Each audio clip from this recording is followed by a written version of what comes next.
पर आने वाला समय बताएगा कि इस फैसले को लेने से पहले हर बिंदु पर विचार किया है। मैं मानता हूं कि आने वाले समय में गरीब मुसलमानों के हित में ये विधेयक रहेगा और समय इसको साबित भी करेगा।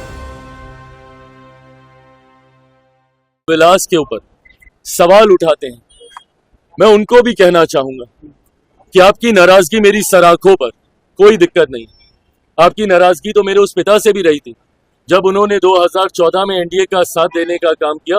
उस वक्त भी आप उनसे नाराज हुए थे, बिना इस बात को याद किए कि कैसे 2005 में उन्होंने अपनी पार्टी को समाप्त कर दिया, बिहार में मुस्लिम मुख्यमंत्री बने, इस बात की दावेदारी पेश करते हुए। तो आपकी नाराजगी मेरी सराखों पर, और मैं मुसलमान समाज के हर एक व्यक्ति से मैं कहना चाहूंगा कि आपकी नाराजगी मेरे सराखों पर हकीकत है कि मेरे नेता ने भी हमेशा समर्पण भाव से सामाजिक न्याय की लड़ाई लड़ने का काम किया था। मेरी रगों में भी उन्हीं का खून है, उन्हीं के संस्कार हैं।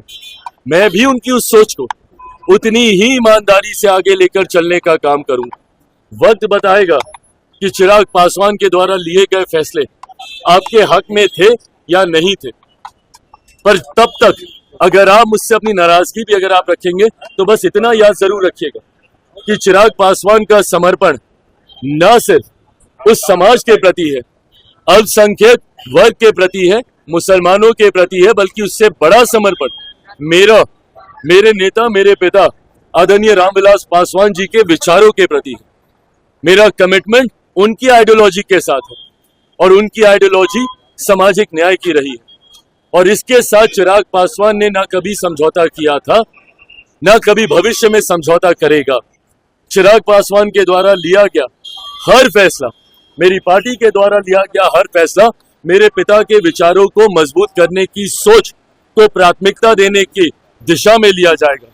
समाज में सामाजिक न्याय को बढ़ाने की दृष्टि के साथ लिया जाएगा, समाज में सद्भावना को बढ़ाने की सोच के साथ लिया जाएगा, और सबको, समाज के हर वर्ग को बराबरी का मौका मिले, अवसर मिले, इस सोच के साथ लिया जाएगा। हो सकता है जैसे इसके पूर्व में भी हुआ, आज शायद लोगों को इस पर यकीन ना हो, पर आने वाला समय बताएगा कि इस फैसले को लेने से पहले हर बिंदु पर विचार किया गया। हम लोगों की भी चिंता थी जब ये विधेयक सामने आया, जेपीसी की मांग हम लोग के द्वारा की गई थी। हम लोग चाहते थे कि इस पे एक विस्तृत चर्चा हो। पार्टी की तरफ से हमारे सांसद अरुण भारती जी ने जेपीसी में अपने पक्ष को रखने का काम किया। हर बिंदु पर हम लोगों ने विस्तार से चर्चा की।